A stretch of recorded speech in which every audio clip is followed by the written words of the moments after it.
गजा में जंग तेज हो गई है, इतनी तेज कि इसराइल ने गजा के नए वजीर आजम को भी मार गिराया है। जी हाँ, दरअसल इसराइली फौज ने गजा के खान यूनुस इलाके में मौजूद नासिर अस्पताल में एक एयर स्ट्राइक की, जिसमें हमास के वित्तीय मामलों के प्रमुख इस्माइल बारहूम मारे गए।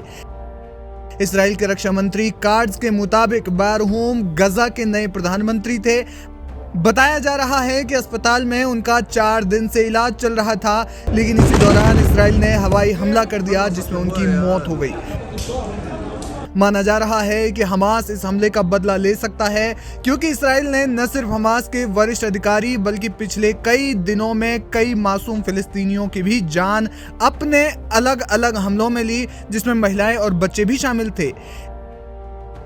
इससे पहले हमास के एक बड़े नेता सलाह अल बर्दाविल को उनकी पत्नी के साथ इसराइल ने उनकी हत्या कर दी। पिछले एक हफ्ते से भी कम समय में इसराइल ने हमास के 5 बड़े शीर्ष राजनीतिक नेताओं को मार गिराया है।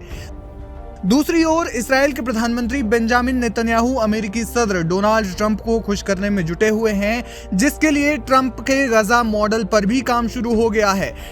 ट्रंप ने राष्ट्रपति बनने के कुछ वक्त बाद गजा के लोगों को विस्थापित करवाने का एक प्लान दुनिया के सामने रखा था, जिसमें उन्होंने फिलिस्तीनियों को दूसरे देशों में शरण लेने की बात कही थी। बताया जा रहा है कि इसी प्लान पर काम आगे बढ़ गया है, जिसके तहत 70 फिलिस्तीनी यूरोप में शरण लेने के लिए जा भी चुके हैं।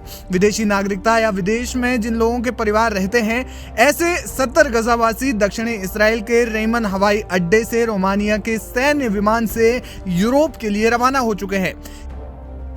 यानी गजा के लोगों को उनकी जमीन से निकालने का काम शुरू हो गया है। इजरायली कैबिनेट ने इसके लिए हाल ही में एक निदेशालय के निर्माण को भी मंजूरी दी।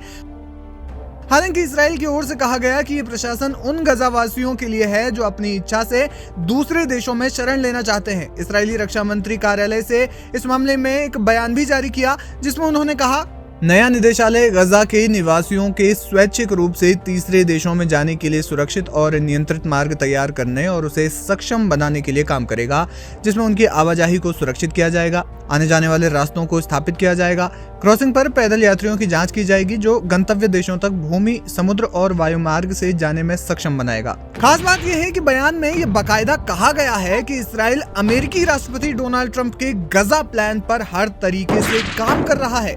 इसराइली रक्षा मंत्री कार्ड्स ने कहा, हम अमेरिकी राष्ट्रपति के दृष्टिकोण को लागू करने के लिए सभी तरीकों से काम कर रहे हैं और हम किसी भी गजावासी को तीसरे राज्य में जाने की अनुमति देंगे।